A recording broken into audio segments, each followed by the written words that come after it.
This is Tim, and this is Deconstructing Comics.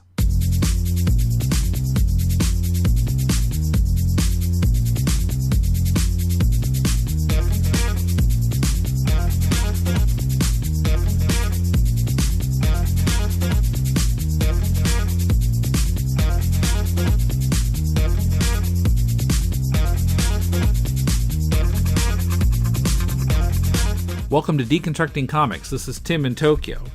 This week, two more creators from Helioscope Studio in Portland. We'll hear from Farris, who's working on Emily and the Strangers for Dark Horse, and her own webcomic, The Last Diplomat. She talks about the learning curve of drawing digitally, pacing the revealing of story information, the downside of telling people what she does for a living, and more. Then Blas, who's done covers for such comics titles as Adventure Time and Rick and Morty, and is the co-writer of a forthcoming graphic novel from Oni Press called Morbid Obesity, a murder mystery set at a fat camp. He talks about how to make stories less formulaic and more emotional, and points out a neglected segment of the American comics market. Farris in a moment. First, just a reminder that you can help this podcast by making your Amazon purchases via deconstructingcomics.com/Amazon and make that your bookmark for future purchases. We'll then get a percentage of what you spend. It costs you nothing extra and helps us cover web hosting and the other costs of presenting this show every week. We really appreciate your support. Okay, now I'm with Farris. How are you doing? I'm doing well. How are you? Okay. Yeah, we're up in the studio now, not down in the basement where the air conditioning's blowing like crazy. Woo. So it's a little quieter in here. I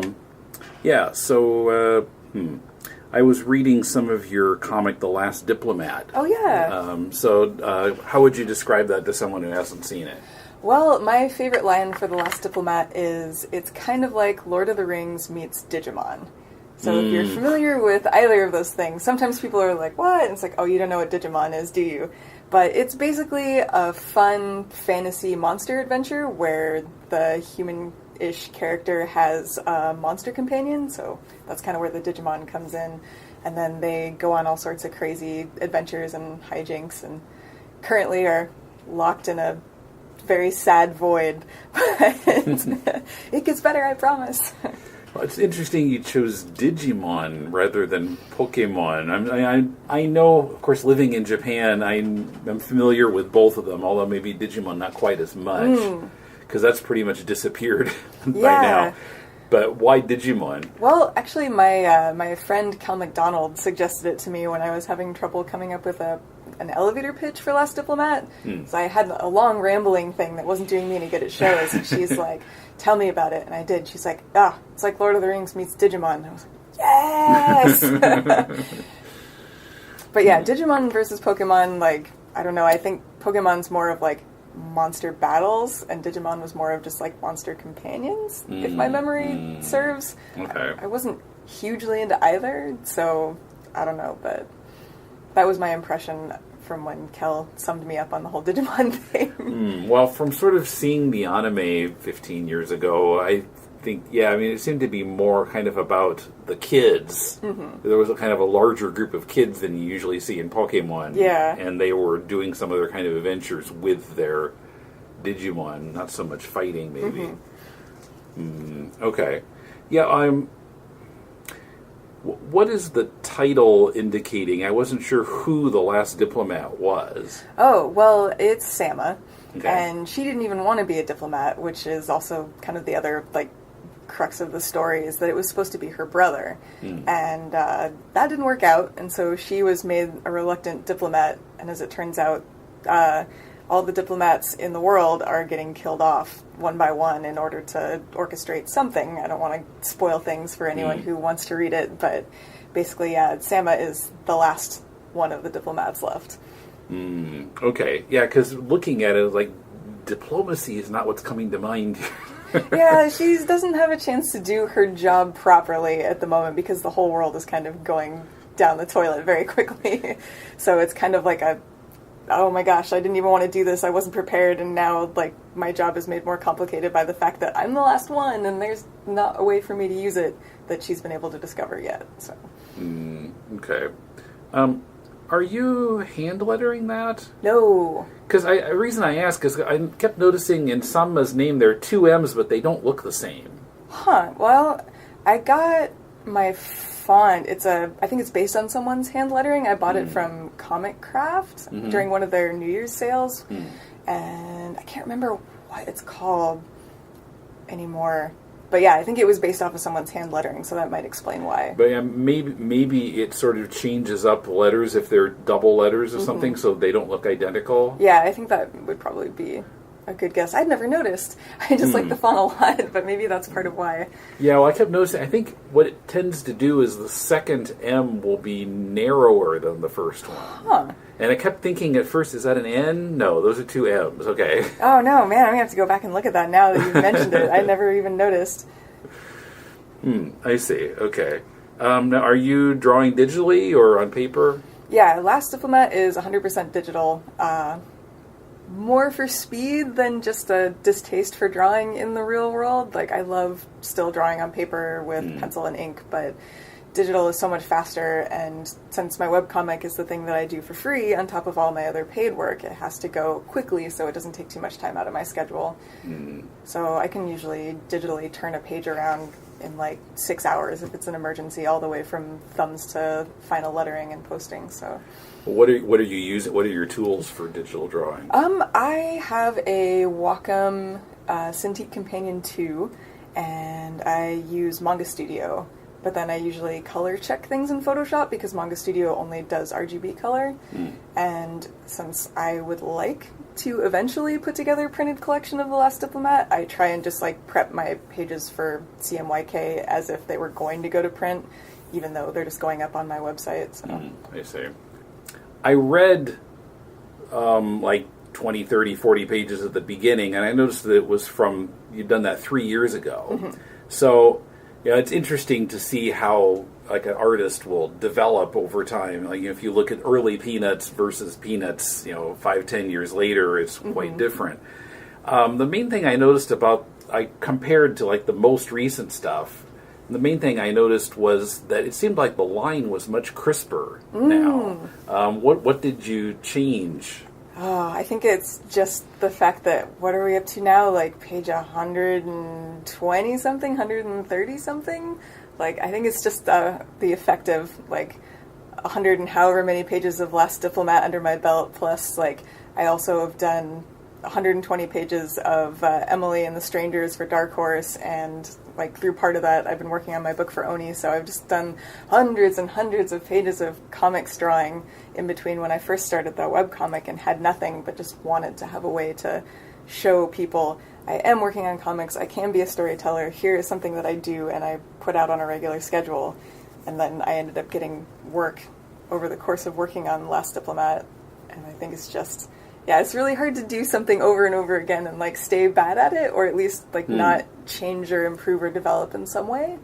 But like, did you adjust your line weight at some point, or? Well, I have changed my digital brush a couple of times over the course, just like based on how I felt like I was wanting to use it now. Like I think when I first started out, I was using a completely different, a little bit like juicier digital brush, if that makes any sense. Like you could press hard and a lot of ink would go down, whereas now I'm using something that's a little bit more thin because I like a less heavy-handed approach these days. So. Yeah, that was what I was noticing, I think. The thin lines looked really sharp. They kind of pop out, I think. Well, I'm glad. That makes me happy. It's good to hear. What was your learning curve on using a tablet? Well, years ago when I was working on my webcomic before podcasting took over my life, I got an old school Wacom tablet that you didn't have a screen in it. And I thought, okay, I'm going to be able to use this now, and I found it was really tough to draw on, and I didn't feel like going through the learning curve of that, and I just sort of abandoned it. But how long did it take you to feel comfortable drawing that way? Oh, man. Well, I first started using tablets when I was in college, like around my sophomore year, so early 2000s, I guess, and it was just, like you said, a tablet with no screen in it, an actual tablet. But I mostly use it for animation, so I didn't do a ton of drawing. And then I ended up working at a studio where we were forced to use tablets for everything. And so it was like, you have no choice. We have 100% digital workflow. If you want to do anything, it has to go through this tablet. And I think I spent like 10, 11 months working at that job, and maybe halfway through it, just from sheer, like, this is all I have to make it work, I ended up getting really comfortable. But a little bit after I was let go from that job, I came back to here at Helioscope, and a lot of people had the Cintiqs, which have the, like, you draw it on the screen, and at first I was like, I'll never get used to that, that's too weird. Like, I would use it every once in a while, but I still preferred my tablet. And then I got a Cintiq used from my husband and started using that, and now I can't go back to doing a tablet. I had to do a demo video for Wacom for their new, like, little tiny entry-level manga tablet, and they wanted to record me drawing with this tablet for this video, and I couldn't do it. My drawings look terrible. I'm so used to, like, looking at the thing that I'm drawing on now, like, the disassociation of having the tablet in front of me and then the screen in front of me and not being able to touch the drawing was too much, and it looked really bad. So we had to kind of cut it so it looked like I was drawing on the tablet. Like, we got lots of shots of me, my hand on the tablet, and then they actually let me draw on a and then cut to shots of the screen. Cut to shots of the screen. I felt so badly. I'm so sorry. But it's one of those things, your brain just gets used to it, and then it's hard to go back.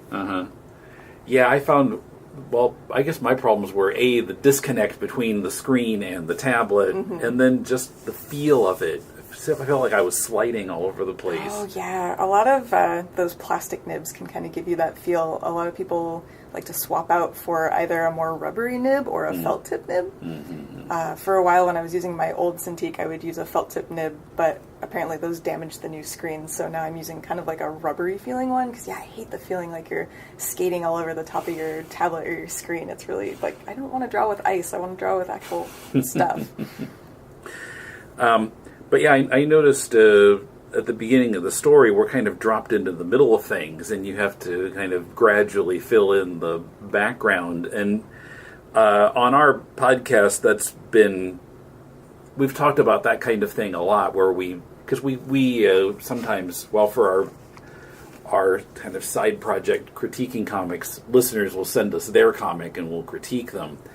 And we see the problem sometimes of either they hold back too much information and you don't know what's going on, and that's frustrating, or it's an information dump and then it's like just information.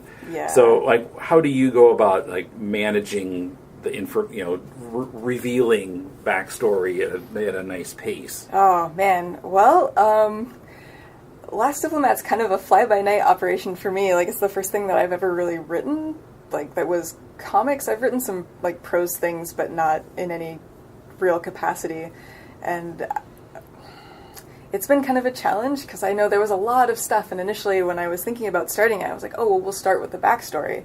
But Jeff Parker and Paul Tobin were both like, look, here's the deal. You're telling the story, and if it's not about the most interesting part of your character's life, why are you even bothering? Like, it's best to just dump people in with the most exciting stuff first so they're interested, and then you can just fill in that other stuff later, like have some flashbacks or like help it guide the story so that, like, they go do this thing where she has to, like, I don't know, reveal something that's part of the backstory. And that's been really hard for me to decide, like, when is another flashback, like, too soon, or has it been too long, or are people confused? It's hard to keep what I know in my head and what the characters know in their heads, and then what the readers actually know, all straight. So it's been a challenge, and it's been a learning process. I don't think I always, like, succeed as well as I'd like to, but hopefully it works out at least serviceably for The Last Diplomat. Okay.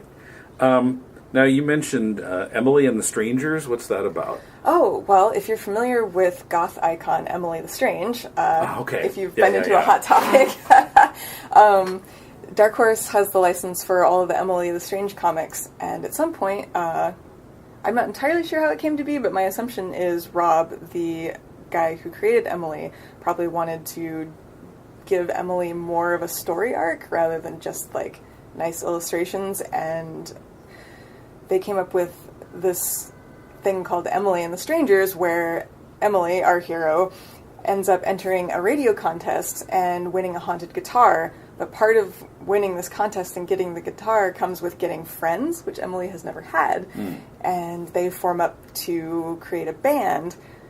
And it's kind of a story arc about how, oh, Emily's a lone wolf. Emily likes to do things herself. She has her own way. Like, she's not sure what to do with all these people that, like, want to help and want her time and also have ideas of their own. And it's very uncomfortable for her to kind of adjust her own life, but also rewarding.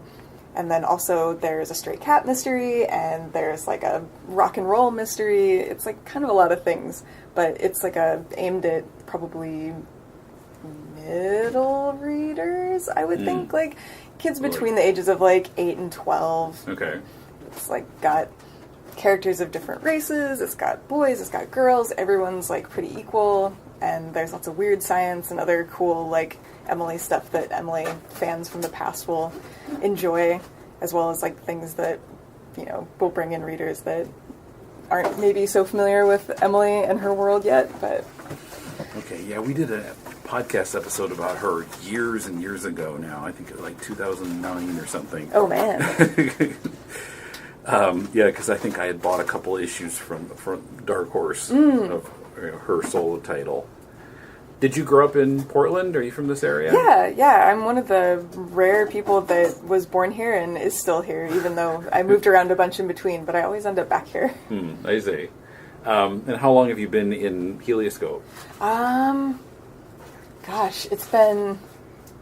Steve, how long has it been? We moved upstairs in 2007. Okay, so before that. Yeah, it was probably since about 2006 then, so like 11 years? Oh my god. Yeah. Has it been 11 years? Oh no, I was kind of gone for one of them when I worked at that other animation company that I was talking about earlier. But yeah, I think it's been about 11 years then. Oh, Okay, man. so about as long as this podcast has been going. We Oh, started wow. December 2005. Oh geez, yeah. Just a little bit longer than my tenure here. Yeah.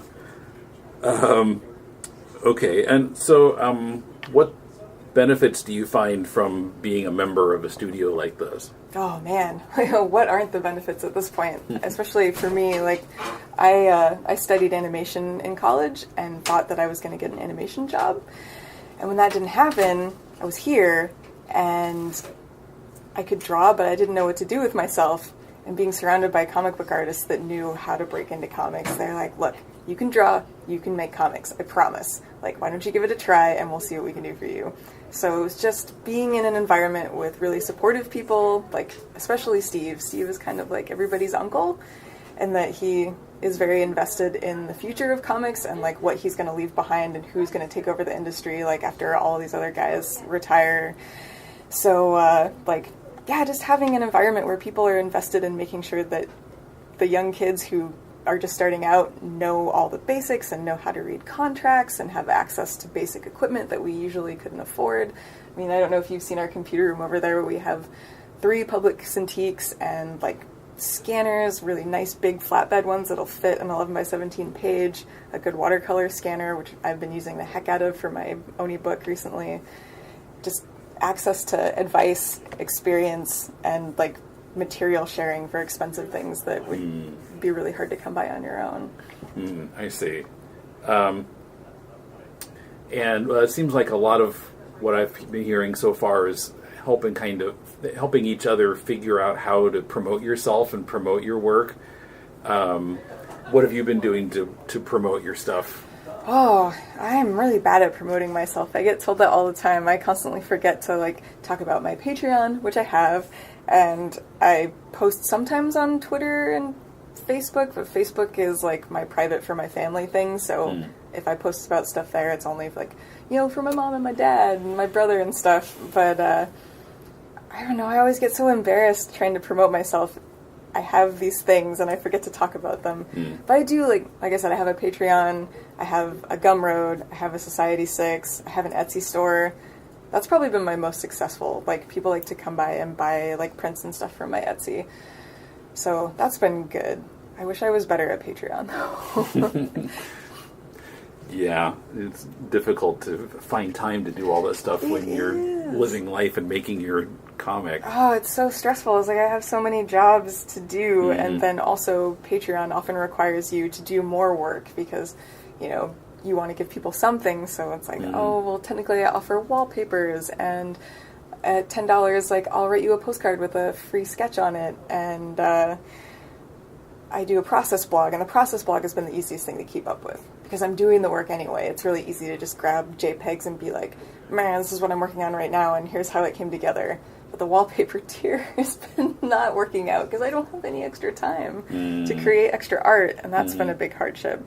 I do like the postcard tier, though. I feel like I should just do that for everybody, because it's really easy. You can just sit down, take a quick break, do a sketch of whatever comes to my head, and, like, write a nice, friendly note talking a little bit about what's going on and thanking people for their support.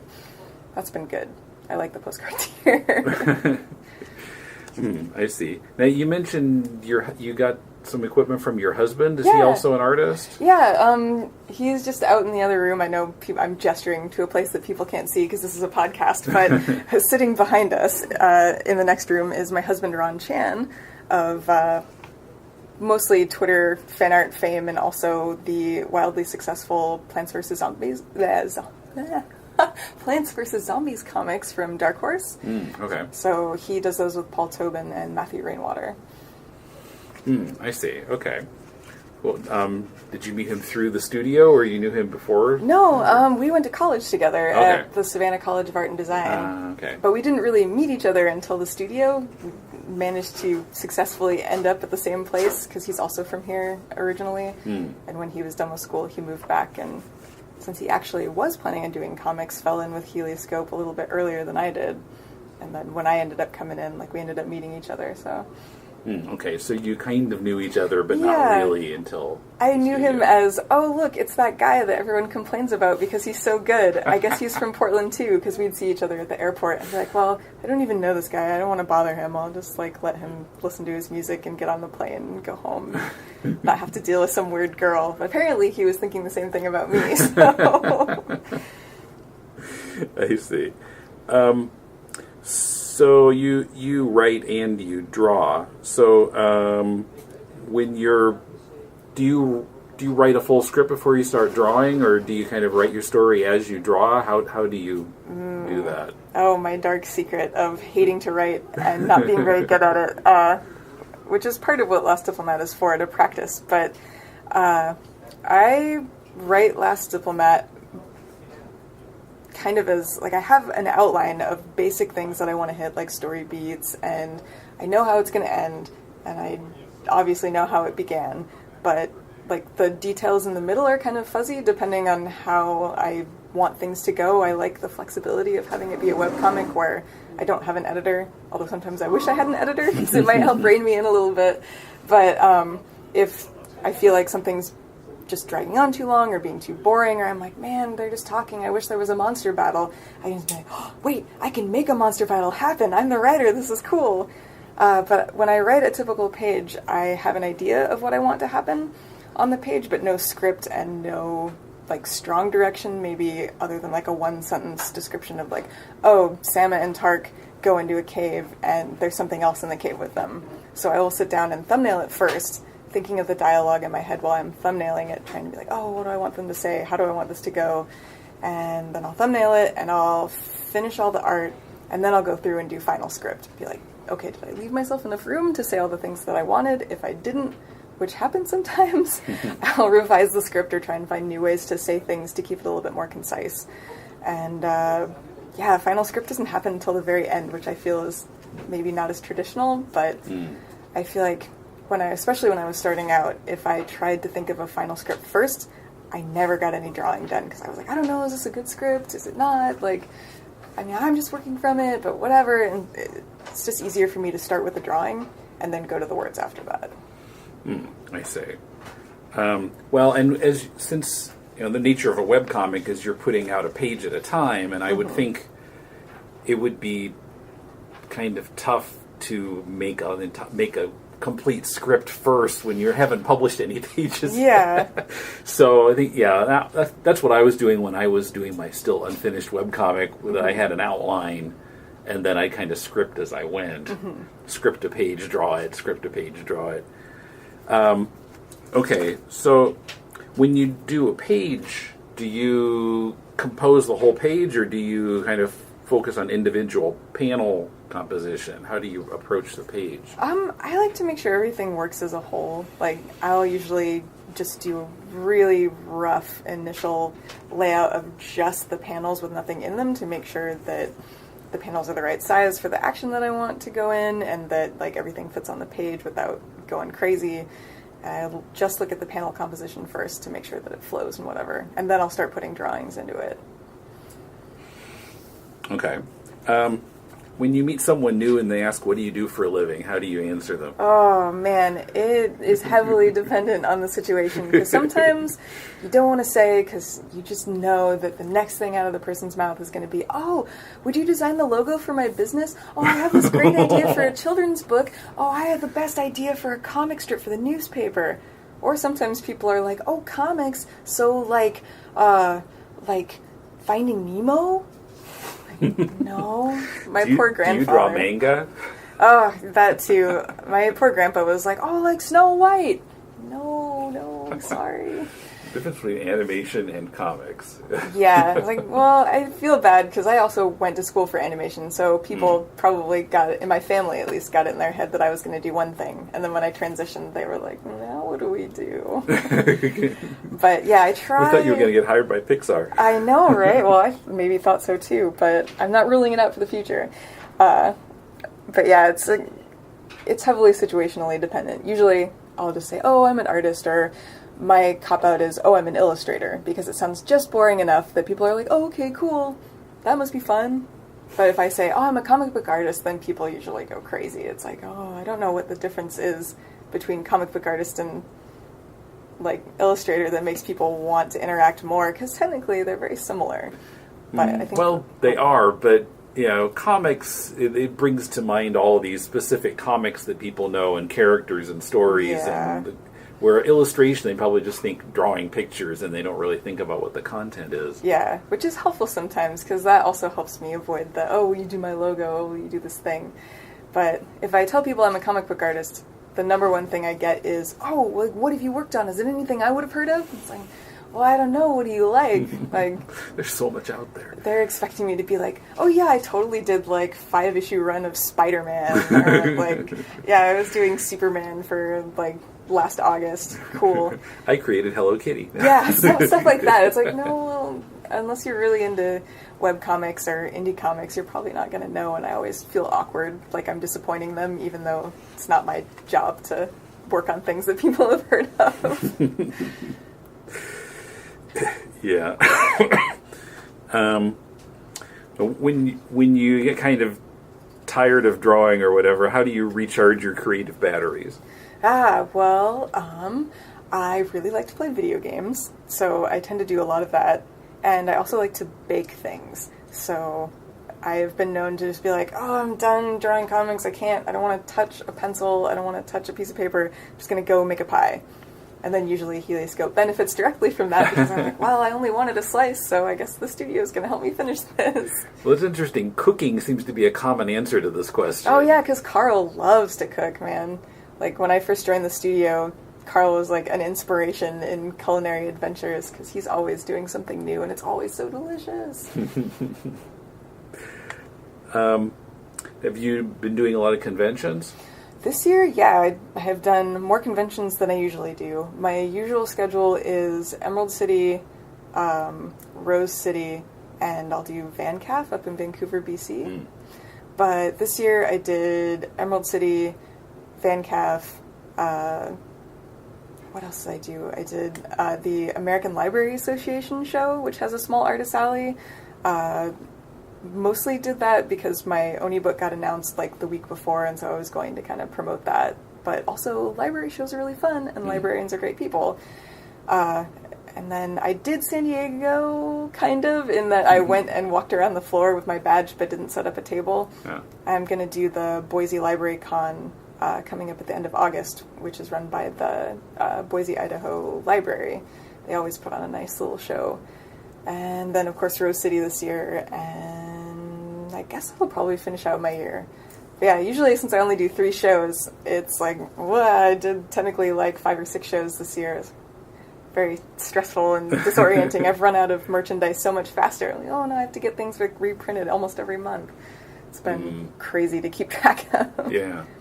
Well, there's so many independent creators now who are tabling at these things. What would you say is the best or some of the best ideas you've seen for like drawing people to your table?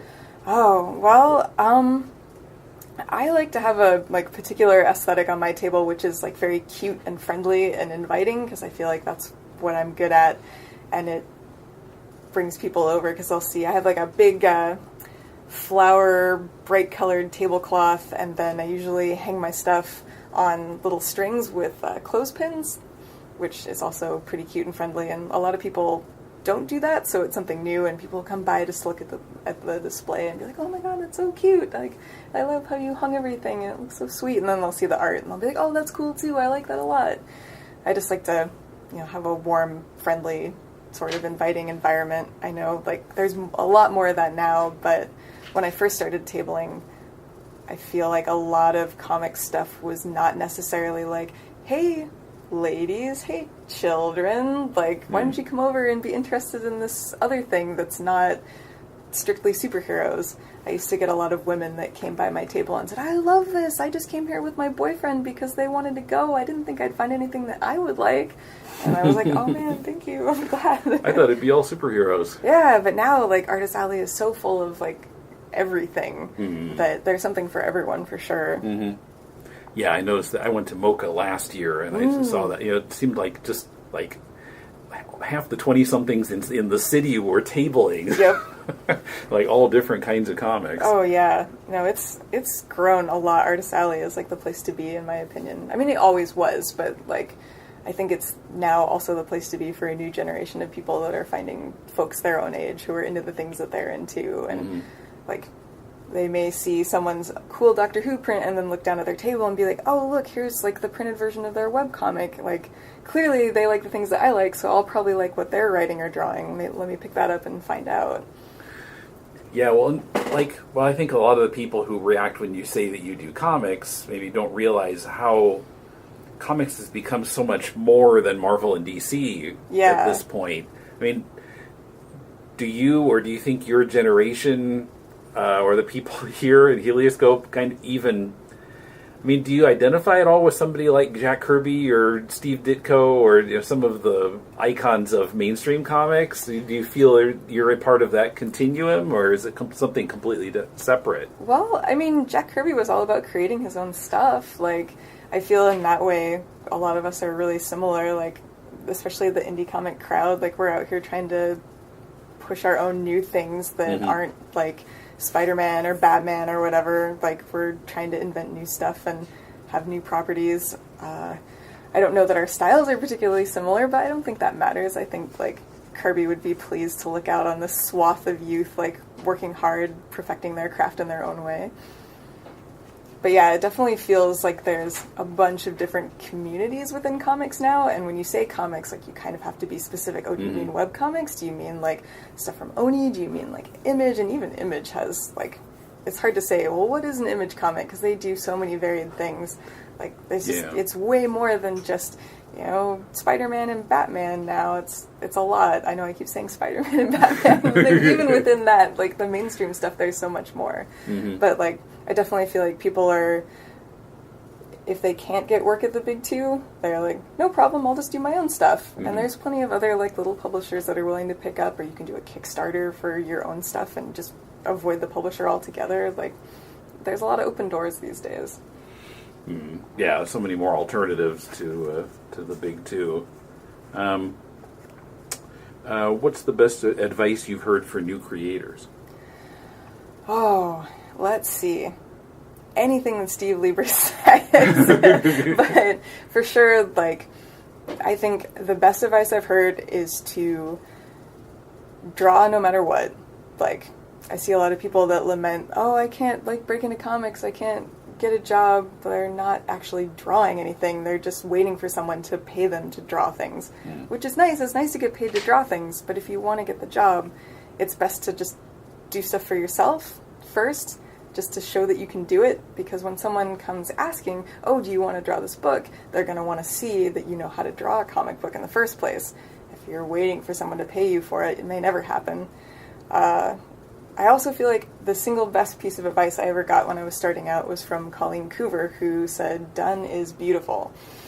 And that is my mantra all the time. Like, even if it's bad, I mean, I try not to make it bad, but even if I'm disappointed in it, I guess is a better way to say it. If it's done, and it's on time, and it's functional, and it tells the story, like, just learn the lessons that you get from making that piece and apply it to something new. Like, don't constantly turn around and, oh, well, I gotta fix this thing, and I gotta fix this thing, and I'm just gonna go back and redraw that whole 10-page arc, because my art's so much better now. It's like, it is, but just use that skill to make something new now. Like, the past is in the past. Like, you want to progress. You don't want to just get stuck rehashing the same thing over and over again. In other words, don't be George Lucas. Yes, just let it go. Don't bother. Or Mike Kaluta, for that matter. Like, do we really need to see that same comic over and over again? I don't care how much more beautiful it looks with the new colors and the new line work, but yeah, it's just important to, like, keep going and progress. And part of, like, being an artist is having that trail behind you. And I enjoy, personally, like, seeing, even in, like, Scott Pilgrim, which everybody loves, like, from book 1 to book 6, like, O'Malley is a completely different artist by the end of that book, and you can totally tell. And to me, that's awesome, because it's like, cool, everyone has to start out somewhere, and then they'll always get better if they keep working. Kat Farris's work is at cattifer.com. That's Cattifer. Coming up, Terry Blas on breaking your stories out of standard formulas. Thanks to our patrons.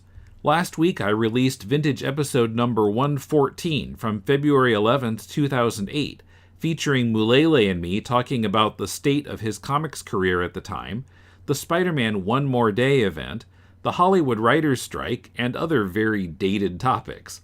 This coming week I'll be releasing number 113, an interview with Alex Robinson, whose graphic novel Tricked had greatly expanded my take on what comics could do. Watch for it at the end of your podcast feed, on our Facebook page, or at patreon.com/deconcomics, where you can pledge a monthly amount to keep the show going and unlock more vintage episodes. We appreciate your support. When you watched Batman as a kid, you enjoyed the colorful heroes and villains, the text sound effects on the screen, the thrill of watching a heroic crime fighter escaping from death traps and taking down bad guys. But the show was devised to interest adults, too. What did you miss as a kid? Sexual innuendo. The penguin's too small for me. Closeted gay characters. I like that cape, Batman. Freudian death traps. Has the giant clam really swallowed Robin? Police incompetence. Bruce Wayne is a millionaire playboy. Hardly a secret identity for Batman. Whether you're a kid or an adult, there's something to like about our favorite Caped Crusader. Tim and Paul dig for the deeper meanings under the Batmania every first, third, and fifth Thursday of the month. What's the podcast's name? To the Batpoles. To the Batpoles. To the Batpoles. Okay, now here's Terry Blas. How are you doing today? Hi, I'm doing good. How are you? Okay. So are you from this area, Portland? No, I've lived in Portland about 11 years now, but I grew up mostly in Boise, Idaho, and my family would travel a lot to Mexico, and so I moved there when I was 16 with my parents. My mom is from Mexico, and my dad's from Idaho, so that's the back and forth. Yeah. Okay. How long have you been... Well, what brought you to Portland? Well, after a while, I guess after high school I moved to New York, and then after New York I moved to LA, and then I couldn't deal with the heat, and I had a friend who was living up here, and so she suggested I move up because I wanted to work in comics, and all the comic companies, like the independent ones, were all here. And it was closer to my family, and I had heard there was no sales tax, so I visited once or twice, and then thought, like, yeah, I could live there. So I just moved here, And the week I moved here, I got an apartment, I got a job, and I got into art school. Wow. So it all happened very quick when I moved here, yeah. What was the job that you got? Oh, I got like a job working at a video store. Okay. Like a video, so if you're under the age of 20, a video rental store was a place where you had to physically go and choose a film, and then like a library. Okay, I guess if you're under 20, a library. No, a library is. You get it. But yeah, it was a video store, and then I also during college worked at the library in the art school. So I had a couple jobs during school. Okay. Yeah. There's an art school in Portland? Yeah, so it's called PNCA. It's the Pacific Northwest College of Art. They recently, about 2 years ago, moved to a much bigger, larger building over off of Broadway. But yeah, it was an illustration program that I went into there. And it used to be called the Old Museum School because it started in the Portland Art Museum. Okay. Yeah. Do they have a comics program there? Not really, no. Okay. They have several comics courses, but I've been told that they'd like to expand some of their comic studies there. So that could be interesting. I just finished teaching a pre-college course there for like a week-long intensive for kids about to go into college about comics. So that was interesting and fun. It was nice to teach that there. I see. So when did you join Helioscope? Let's see. I think I've been a member for about 5 years now. A friend of mine had been working here, and she suggested that I come draw and spend time here, and I tried to make... I know I can be pretty chatty, so I tried to make myself very aware of the fact that this was a professional workspace, to just come and get a lot of work done and be productive. And I had come, I guess, to the studio maybe 5 or 6 times, and somebody wanted to talk about Mad Men, and nobody else had seen it but me. And so then it was Steve Lever. And so then he and I talked about it, and then eventually they were like, you've been here long enough, you can just start paying rent too. So that's how I joined the studio. I see. Yeah. Through Mad Men, which isn't even a comic. No. So what advantages have you found in being a member of the studio? There's a lot. Even just being a member of the studio, I find that it helps you get more work. Sometimes, even through like an email chain we could have, or when you're just here, someone will contact the studio, maybe needing a commission or asking about like a storyboard thing or just any kind of artwork. And if someone's too busy to take it on, or it's a group project that would be like necessary to have more than one person working on it, then you could potentially just get a lot of work out of that. Also, I find that like after art school, I was used to having a group of fellow artists that you can, like in art school, you can show them a piece that you're working on and ask for advice or an opinion pretty quickly. And then a lot of times when you're done with school, you find yourself alone in your apartment with no, resource that way. So it's really nice to be in the studio, to be able to ask people for advice on your artwork or even advice in your career. If you have a book coming out, or if you don't really understand like a contract that you have, you can easily go to a number of people here and they'll be able to help you that way. So it's a really great resource. I love being here. So any downside to it? No, not that I can think of. Okay. If you don't feel like being around people, you can just go home and work that's there. just it. Like if you're having a day where you feel like, I'll just work from home, then you can do that. But usually when I do that, it doesn't last too long. I like to have a place to go and to work. It allows me to like feel like I had a work day, and then sometimes I say this, I don't always do this, but to kind of leave my work at work, and then when I go home, hopefully to have like a nice evening where I'm not worried about getting stuff done. Yeah, compartmentalize it a little bit more, and so that you're not like home is work and work is home. Yeah, it can tend to when your home space is also your workspace, it's difficult sometimes to differentiate between the two. So tell us about your work.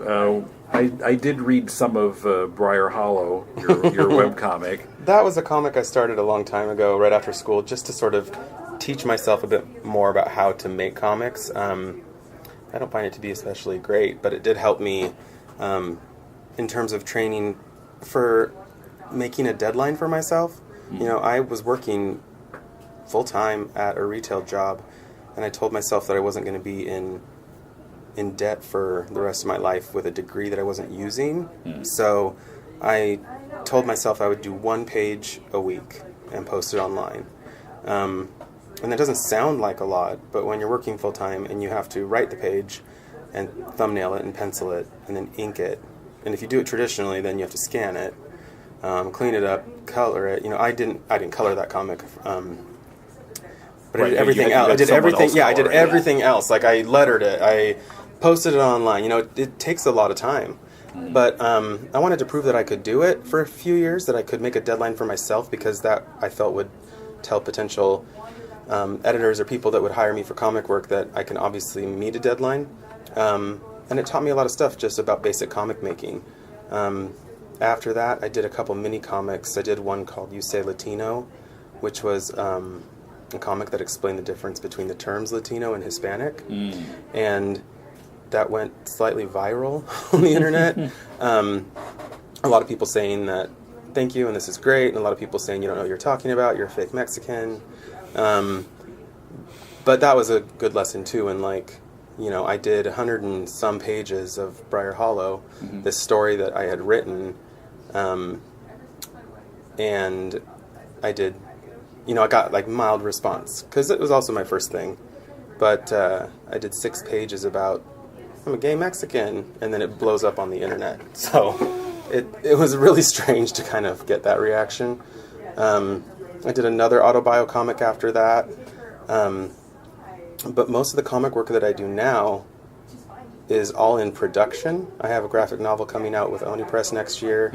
I'm writing an ongoing monthly title for them as well.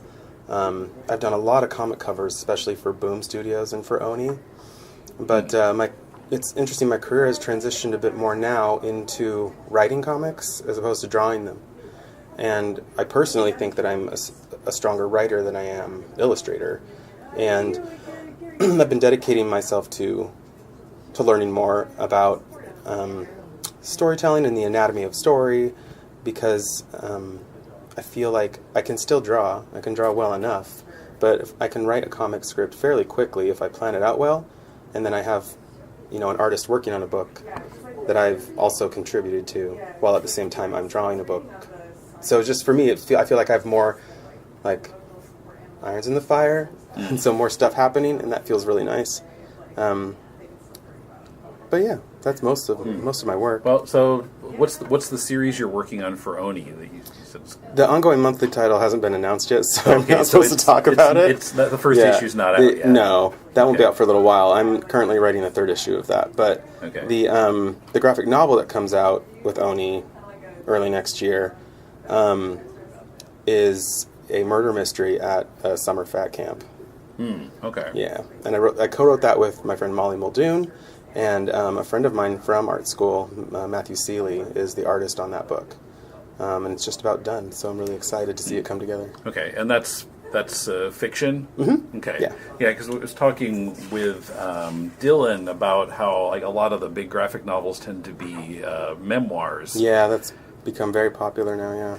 Yeah, which is fine, but yeah, I mean, she's waiting for when they're big fiction graphic novels that catch the attention of the mainstream press and whatever. And I mean, I don't particularly, like, I enjoy doing little mini comics about segments of my life or pieces of things that have happened, but I'm not certain that right now I'm too interested in, like, you know, writing an entire graphic novel about you know, growing up gay and Mormon and Mexican, you know, like, although that sounds potentially interesting, I guess, to someone, to me, I don't want to draw myself a million times.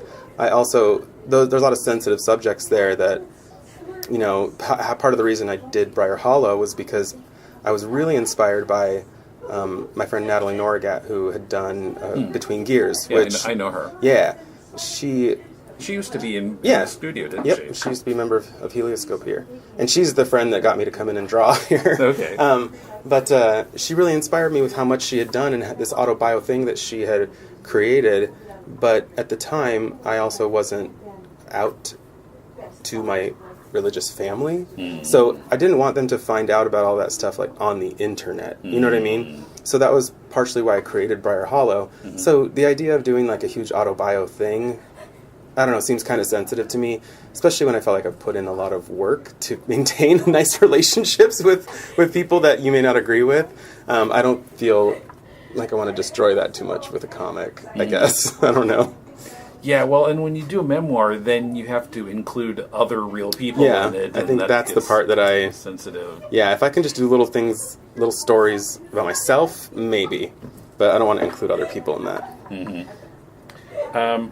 Okay, so now the Oni stuff is the stuff you're both... Well, you said one of them, you think there was somebody else who was drawing? Yeah, so the first graphic novel that I have coming out, the art is being done by Matthew Seeley, an artist that I went to art school with. And I co-wrote that with Molly Muldoon. And then the other book, the series, I'm co-writing that with another friend of mine, but neither one of us is, well, actually, he might be doing partial work on it in the art, you're not but drawing I'm that not one drawing either. that either, no. Okay. And then I'm also working on a graphic novel for another company that I also can't talk about. But Is that one writing also? And that's just writing and not art, yeah. Okay, so you're not doing much drawing at all these days? I wouldn't say that because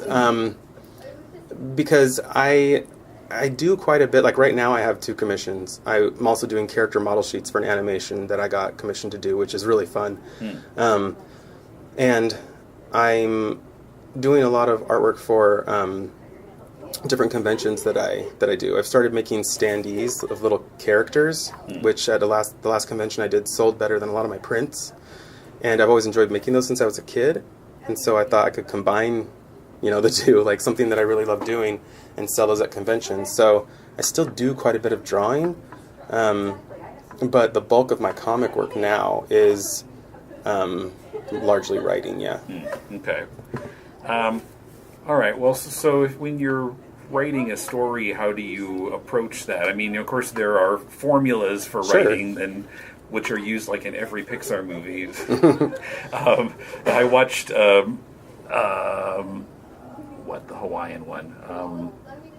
Oh, you're thinking Moana? Moana. Disney? Yeah. I watched mean, it's Moana not like Disney hasn't made another film, an animated film about another, daughter of some chief of some tribe who has a connection to water, and then, give me a break. Like, that's very formulaic. Even aside from that part of it, it just felt, it was fine, it was good, but it's just like all of the beats just kind of felt so familiar to me. I think that, I loved Moana, I thought it was great, but I also think that the Disney movies that tend to sometimes do better or feel like more original stories aren't musicals.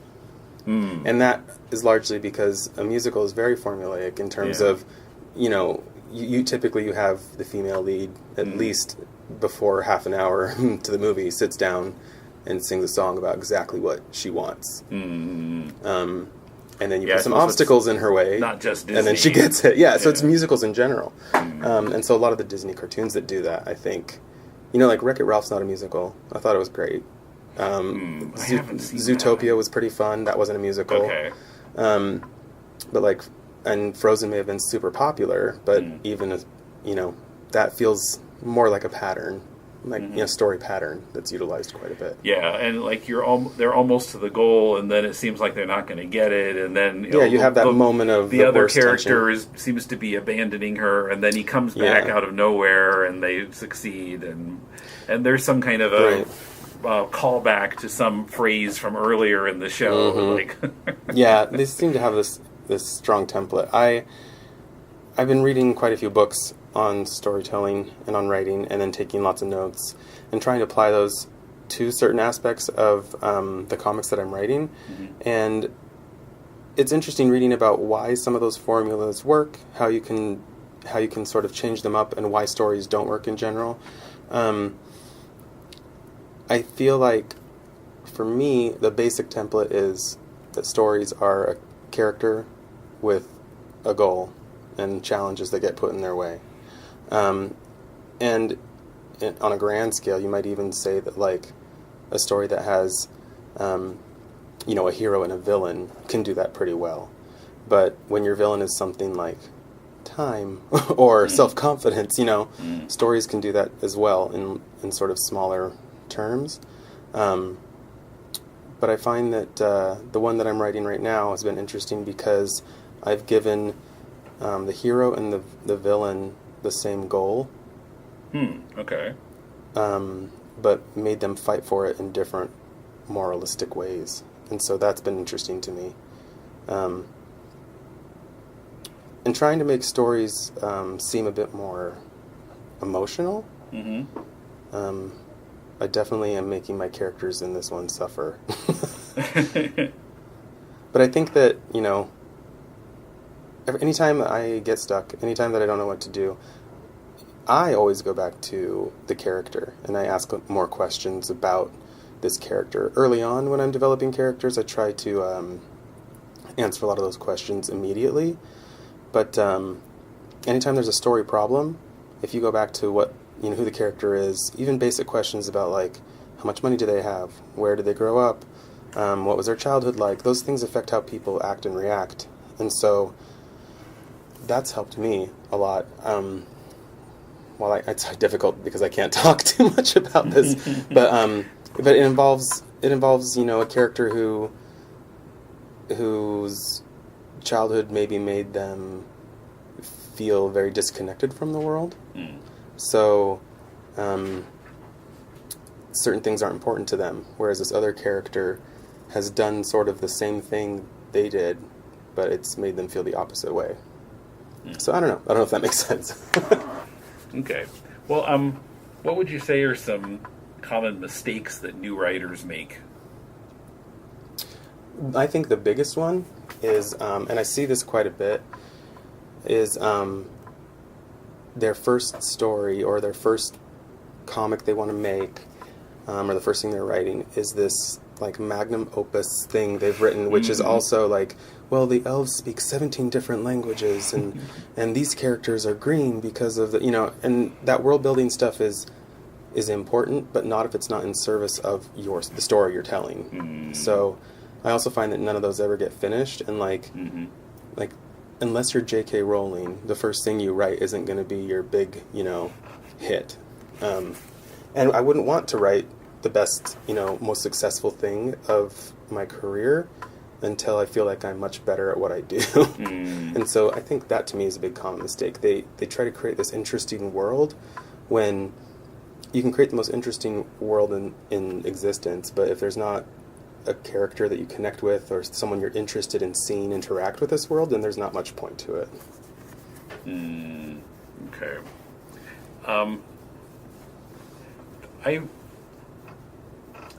Another writing mistake I found recently. Well, there was this series, I'm not sure who published it. It was called The Rift. I don't know. It was just a 4-issue series that I stumbled across on Comixology or something. Apparently it's from Red Comics. Never heard of that. So it's a time travel story, which attracted me.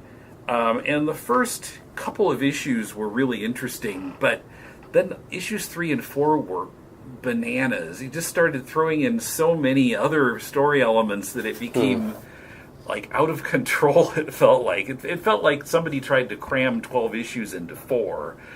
That's strange. And so, like, just adding new elements to the story? Yeah, there were all these other elements to the story, and it kind of, sort of abandoned what was interesting about the first two. I felt like it just became much too complicated for the number of issues he had to tell his story. Yeah, I think that for a beginning writer, I don't know if that person was a beginning writer, but if you try to focus on whoever the most interesting person is in your story, and that's who your story's about. And if you focus on one character, that's a nice exercise when you're starting out. Yeah, and not adding so many strange story elements to it. Like, that's, I don't know. If the story element if those new elements help push the story along, fine. Yeah, I'm trying to determine who the creative team was on this. I can't seem to find the credits other than on cover, it says Handfield and Rainer Carvalho. I don't know.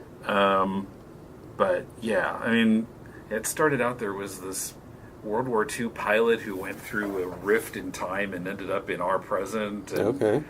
and so, yeah, the first 2 issues, it pretty much stuck to that. But then all this other stuff started happening in issue 3, and it was bananas.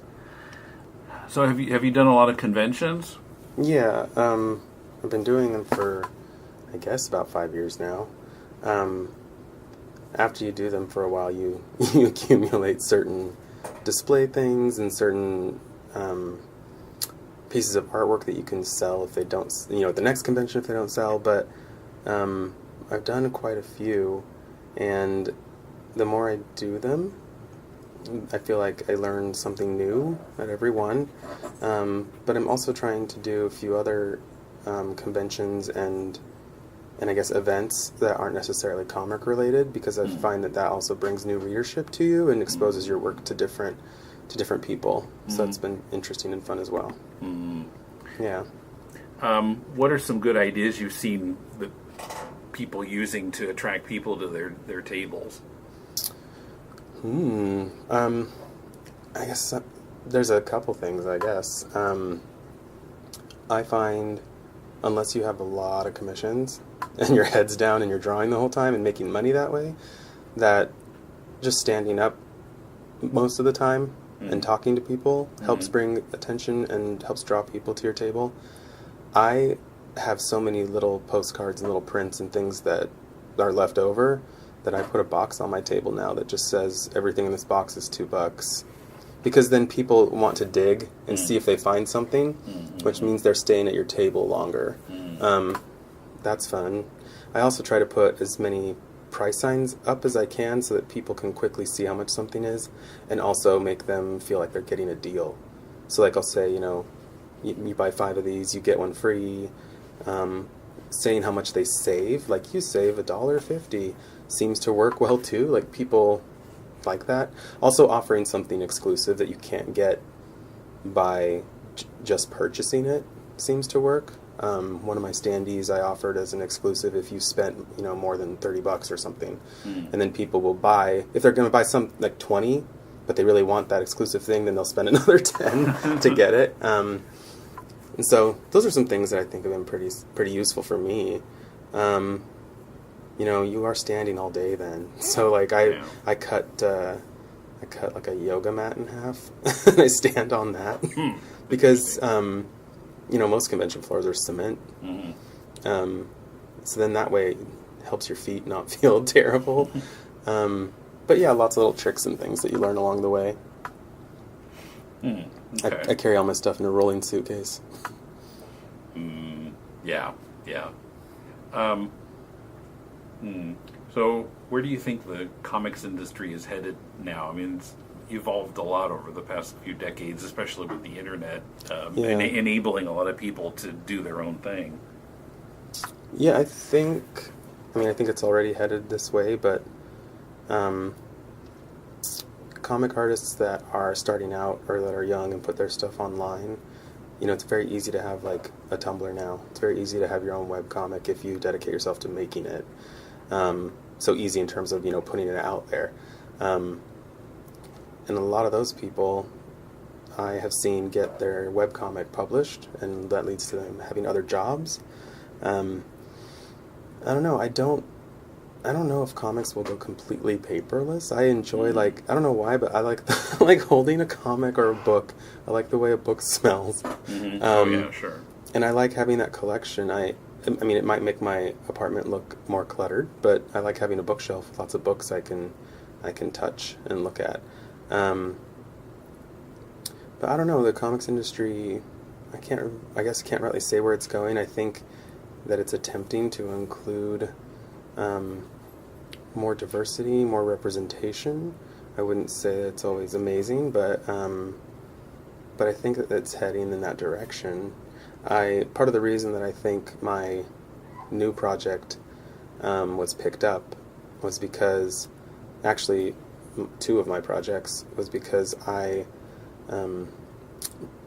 alerted the companies to the fact that the people that spend the most money in this country across the board on going to the movies and on TV, like Netflix and stuff like that, are Latino. And that can translate easily over to comics if more comics are made for us. But in my opinion, more aren't, because when something is made for the Latino market, they expect it to belong on a Spanish language network or publisher. You know, and they're like, oh, well, that belongs on the Spanish Univision or Telemundo, you know. And there are plenty of Latinos in this country that don't speak Spanish. It doesn't make them any more, any less Latino than anybody else. And within the next 10 to 15 years, an entire quarter of this country will be Latino. And so it's a lot of people you could be selling things to and making entertainment for, but I don't really see it anywhere. I mean, like, there's one or two shows I could name, and that's about it, you know? There's not many comics that I could name that have a lot of Latino or Latina characters in them. And so everything I write includes that. But yeah, I think that helping them see that, you know, it was a viable market to reach out to and make stuff for. Plus having, like, an all-ages kind of... I like writing all-ages stuff and YA stuff, but, like, writing an all-ages sort of adventure with, you know, perhaps visually Mexican, you know, look to it isn't... I can't name too many comics that I've seen that in. I don't even know if I can. Yeah.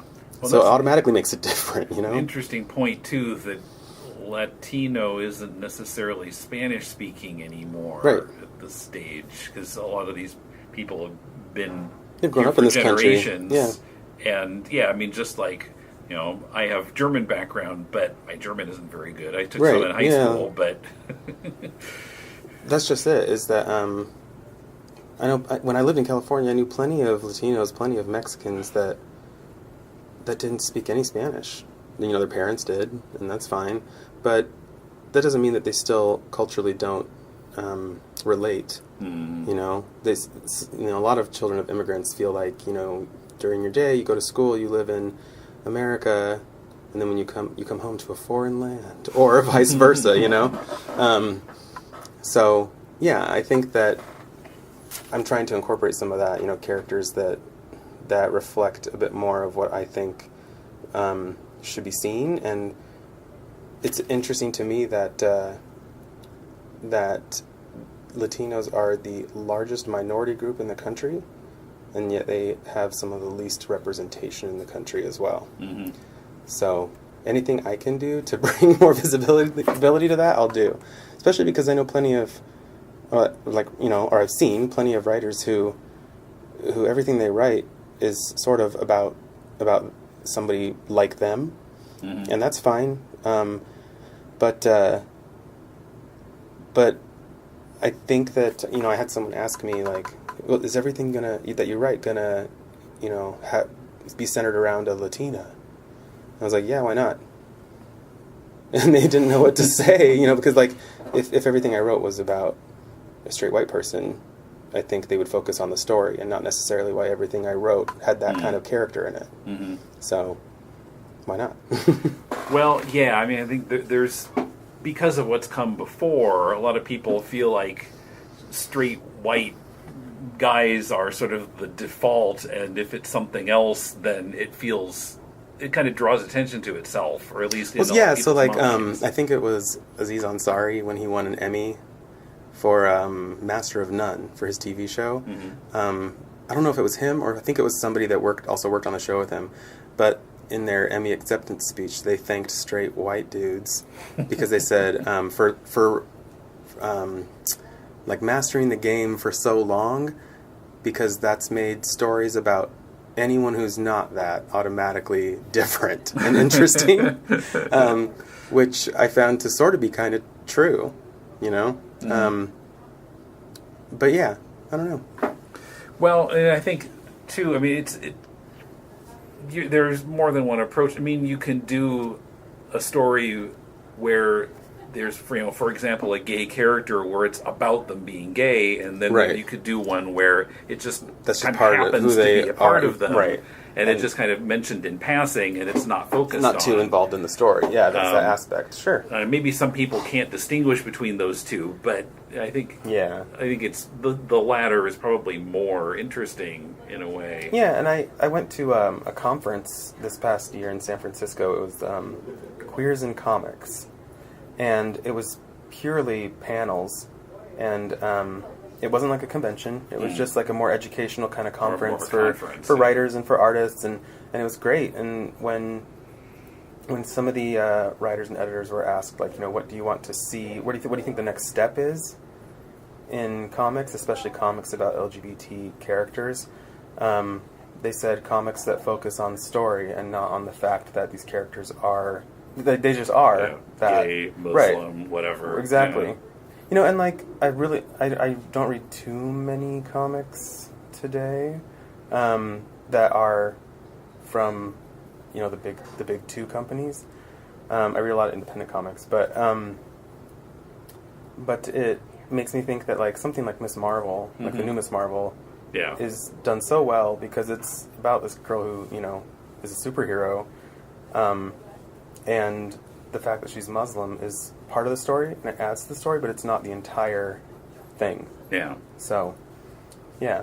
And then the new Iceman comic, too, by Sina Grace, I find to be interesting because I still feel like I'm reading a great Iceman comic, and the fact that the character is gay doesn't have too much to do with, maybe in this new issue it does, but knowing that it's an ongoing series, and that one issue might focus on that, and another might just be purely about, the big villain kind of story, is exciting to me. Kind of like the best of both worlds, I think. Well, Iceman is interesting because he's been sort of retconned into being gay. Quite a bit. And that sort of rankles just because, there's existing stories where he's straight, and now suddenly... Or is he just pretending to be he straight? He could have been. Who knows? He was in the closet before. Sure. Maybe he was just pretending to be straight. I don't know. I mean, I'm sure a lot of gay people have been through that, where they get married to the opposite sex, and maybe less nowadays than in the past, I suppose. But still, I know plenty of people that have been in that situation. So yeah, who knows? Yeah.